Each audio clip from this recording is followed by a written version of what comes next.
और नवरात्रि के तृतीय दिवस में हम सभी कथा का रसपान कर रहे हैं।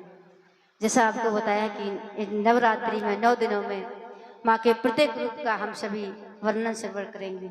आज जगत जननी माँ भवानी का चंद्रघंटा कुसमांडा रूप है। और जो माँ है, चंद्रघंटा नाम माँ का क्यों पड़ा? कहते हैं ब्रह्मचारी रूप तो माँ का एकदम ब्रह्मचर्य जैसे कल आपको बताया था, लेकिन चंद्रघंटा नाम माँ का कैसे पड़ा, कैसे कुसमांडा नाम पड़ा और माँ का स्वरूप कैसा है? अगर आप कथा सुनते रहे और कथा सुनने के बाद घर चले गए, कोई मतलब नहीं निकला। लेकिन यहाँ जो आपको कथा सुनाई जाए, माँ के जिस भी स्वरूप की कथा सुनाई जाए, उसका दर्शन अपने हृदय में अवश्य करना। जैसे आपको कल बताया था कि ब्रह्मचारिणी अपने हाथ में क्या लिए रहती है, क्या धारण करती है, कैसे वस्त्र पहनती है, तो स्वयं पूरे स्वरूप को अपने हृदय में उतारना है कि वास्तविकता में माँ का ये जो स्वरूप दिखता कैसा है। चंद्रघंटा माँ है, इनका पूरा शरीर किसके समान है? एकदम स्वर्ण जानते हैं ना, पीला सोना, सब समझते हैं सोना बहुत चमकीला होता है, उसके समान माँ चंद्रघंटा का स्वरूप है, सौंदर्य है। क्या लेकर के माँ चलती है? 10 भुजाएं हैं। अपने हृदय में दर्शन करते जाना है, 10 भुजाएं लेकर के माँ कैसी दिखती होगी। स्वर्ण के समान माँ का पूरा शरीर है, 10-10 भुजाएं हैं। और माँ चंद्रघंटा को लाल वस्त्र, लाल पुष्प ये बहुत ज्यादा पसंद है। और दिखती कैसी है तो एकदम शांति पूर्वक, शांत स्वभाव, कृपामयी, एकदम सरल स्वभाव। लेकिन जो चंद्रघंटा नाम माँ का है, उसमें माँ एकदम खड़ी है। और खड़ी भी कैसी है? सिंह विराजमान है, एकदम तैयार है। किसके लिए? युद्ध के लिए। एकदम युद्ध के लिए माँ तैयार है। ऐसा चंद्रघंटा माँ का स्वरूप है। और माँ भगवती ने, एक बार की बात है कि एक बार पृथ्वी का महाप्रलय हुआ और उसके पश्चात भगवान क्षीर सागर में शयन कर रहे थे और भगवान के कर्ण से मल निकला, जिससे 2 दैत्यों का जन्म हुआ, मधु और केटव। मधु और केटव 2 दैत्यों का जन्म हुआ। अच्छा, इनका जन्म समुद्र में हुआ था, क्षीर सागर में हुआ था। लेकिन इनको पता चला कि हमारे माता पिता तो कोई नहीं है, क्या करें? तो ये पृथ्वी की, समुद्र की गहराई में जाने लगे। या तो ऊपर कोई मिलेगा या नीचे मिलेगा, तो ये नीचे गहराई में जाने लगे। लेकिन गहराई में अगर जाएंगे तो कौन मिलेगा? पृथ्वी मिलेगी। और जैसे गहराई में पहुंचे, इनको लगा कि या तो पृथ्वी है, लगता है हमारी जननी माँ पृथ्वी है। इन्होंने पृथ्वी को ही अपनी माता मान लिया।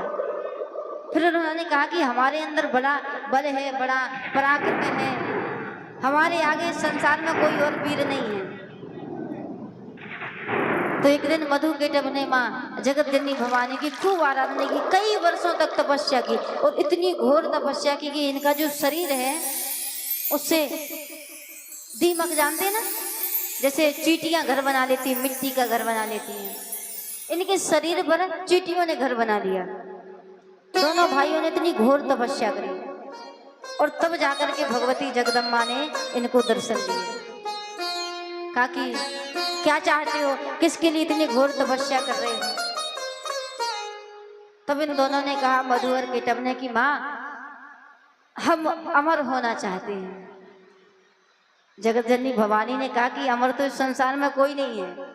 इस संसार में जितने भी देवता जन्मे, जिनका भी जन्म इस पृथ्वी पर हुआ है, जितने देवता हुए हैं, दैत्य हुए हैं, दानव हुए हैं, मनुष्य हुए हैं, जितने भी ये सब हुए हैं ना, सबकी मृत्यु निश्चित है, सबका समय काल निश्चित है।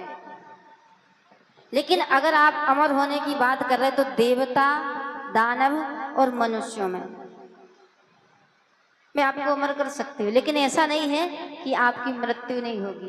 तो इसने मृत्यु कैसी मांगी है? निर्जल प्रदेश में, जहां बिल्कुल भी जल नहीं हो। और जब वरदान प्राप्त कर लिया अच्छा, दैत्यों का क्या काम रहता है? हंसी खुशी में वरदान तो प्राप्त कर लेते हैं, फिर ये अपने आप इनको अभिमान आ जाता है। अभिमान समझते ना? जैसे ही वरदान पाया, समझे कि माँ की कृपा हो गई है, तो माँ की कृपा प्राप्त करके इनको लगा कि अब हम अमर हो गए हैं, अब हमारे आगे संसार में कोई नहीं है। और जैसे ही जीवन में अभिमान आ गया, समझ लेना उस क्षण से आपके जीवन का पतन होना प्रारंभ हो जाएगा। पतन समझते हैं ना? समाप्ति। फिर वो जीवन आपका वैसा जीवन नहीं रहेगा जैसा पहले था। व्यक्ति का विनाश होना निश्चित हो जाता है अगर जरा सी भी अभिमान की भावना आ गई। और आजकल मनुष्य क्या काम करता है? जैसे ही 4 पैसे जेब में आए, अभिमान आ जाएगा। क्योंकि कहते हैं मान बड़ाई जब से आई, लगन राम से छूटी। यजमान जी समझ आ रहा है ना? मान बड़ाई जब से आई, लगन राम से छूटी। और स्वामी स्वामी सुनन लागे सो, किस्मत उनकी फूटी। समझ लेना, अगर ज्यादा बड़ाई करना जिसने प्रारंभ कर दिया ना, अब आपका विनाश निश्चित है। फिर उनकी किस्मत जगदम्बा भवानी जाने कि अब आगे क्या होने वाला है। और जहां से ये अभिमान की भावना आई, इस संसार का स्वभाव कैसा है? जब तक जेब गर्म है, 4 पैसा पास में है, तो 2-4-10 लोग भैया राम राम राधे राधे सब हाल चाल पूछेंगे। और जैसे ही विपत्ति आएगी, कोई आपके साथ आने वाला नहीं है। क्योंकि इस संसार का नियम है, सुख में आन सबहि मिल बैठत, राहत चहु दिस घेरे। सुख होगा, धन संपत्ति होगी, ऐश्वर्य होगा, तो सब लोग आपको घेर करके